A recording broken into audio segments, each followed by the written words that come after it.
Hi everyone, my name is Michelle Kelly. Welcome to Be in the Change. I'm going to get started by reciting my inspiration.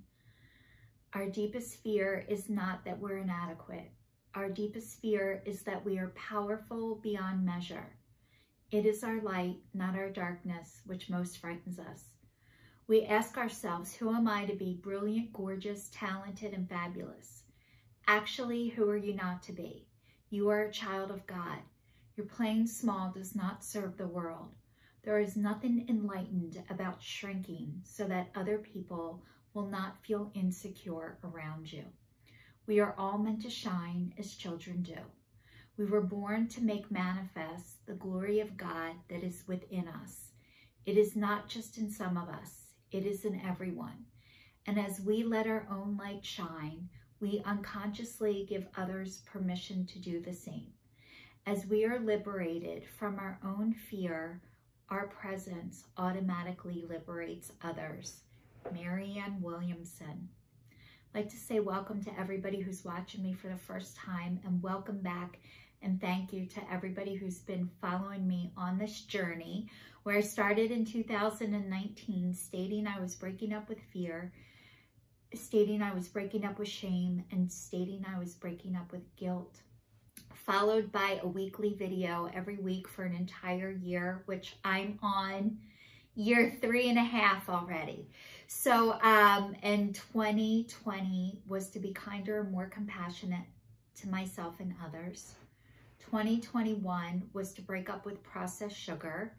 And that was really, really hard to do. And I tried doing it on my own, and I had a bunch of relapses, and I am now in Food Addicts Anonymous working on my food addiction, and I'm on last week was 21. I'm so bad at adding, so I'm gonna say today is day 27 or day 28. Counting time and remembering things has been something that I've always struggled with, but this year, 2022, was to figure out and put together what it is I actually do and put an income to what it is that I do and am doing. So that has been an ongoing process. So you guys, thank you for watching me and watching me figure this out, because a lot of times what happens is I can't see things when I'm in them, and I need other people's eyes and ears to point out things to me because I can't see them. And a lot of times the things that I see about myself are usually negative and critical.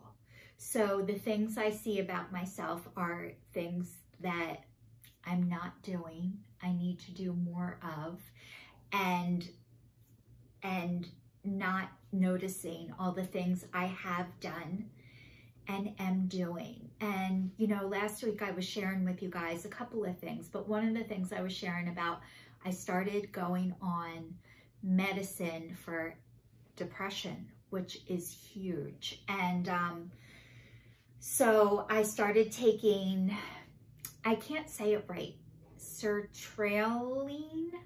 It's the derivative of Zoloft, and actually I started it last Wednesday, and today is Thursday, so today I'm on day 8 of it, but I had 2 really good days on Tuesday and Wednesday where I'm like, oh my God, I'm so grateful I went to the doctor and took medicine. I woke up, I walked early, I felt more motivated, more energy, and I'm like, thank you, God, for allowing me to go do this, because, and then I was like, God, I can't believe I waited so long to try this. So that was on Tuesday and Wednesday, and today is Thursday, and today I woke up with that heaviness again, and I was like really upset that it's back. And I thought for the past 2 days before today that it was a miracle and magical, and I was so happy. And then today I started to feel the depression again. And then I'm like, oh my God, what if this doesn't work? And so what I was able to do is take care of myself, which is something that I have learned to ignore. So whenever things weren't good for me in the past, what I've done is either A, pretend like they're not happening, not talk about it, not being able to address it, has been a way that I've survived and protected myself. And now I can talk about things sooner and faster, which is huge, and let you guys know how I'm feeling. And so today I listened to a meeting. I went for a walk anyway. I was able to do that. And I kind of forced myself to go. And then what started to come to me is I'm so lucky that I had 2 really good days. Instead of being mad, I wished I had a 3rd day. And I had 2 really good days where I felt happy. I felt like this heaviness was gone. So today when it came back, it was harder. So like I had to take a nap today, and I usually don't take naps during the day, but I needed to do that. And it could be the medicine. It could be I'm depressed. It could be I'm coming out of a food addiction. It could be a lot of things, but a lot of times when there's something wrong with me and I don't feel good, I think it's something I'm not doing enough of, or I must be doing something wrong. And sometimes things just are because they are. And that's what I'm starting to realize. And, you know, I suffer with chronic pain with neck, back, and now thoracic. And a lot of times when my neck or my thoracic or my back hurts, I think it's my fault. I must not be exercising enough. I must not be eating the right foods. I must be doing, but the fact is that I have injuries, and no matter what I do, sometimes they just hurt because they hurt and not because I've done anything wrong. And when I don't feel good, sometimes I just need to honor that and take care of myself and rest. So the one thing I wanted to tell you, I was thinking about the honoring when I don't feel good, and I used to ignore that stuff. I used to just blow through it.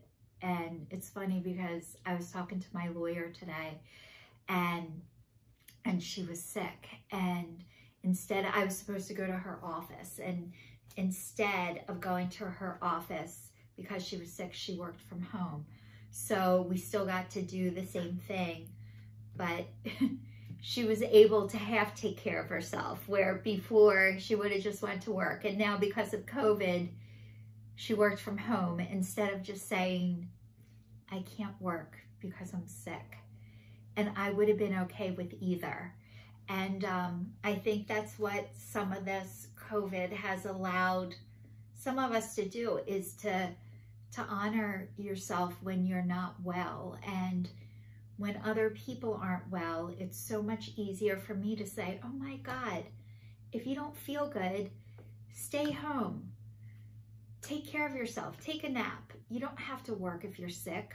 But then when it comes to myself, it's like, it's hard for me to allow myself the same compassion that I can give others. And I don't know why that is, but I'm working on it. So today I took a big nap, by the way, and before I was able to do this video.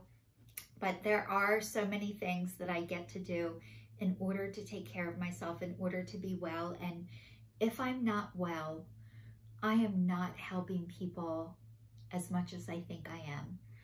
When I don't want to be somewhere and I show up anyway, I'm not giving you my best. I'm not giving you my 100%.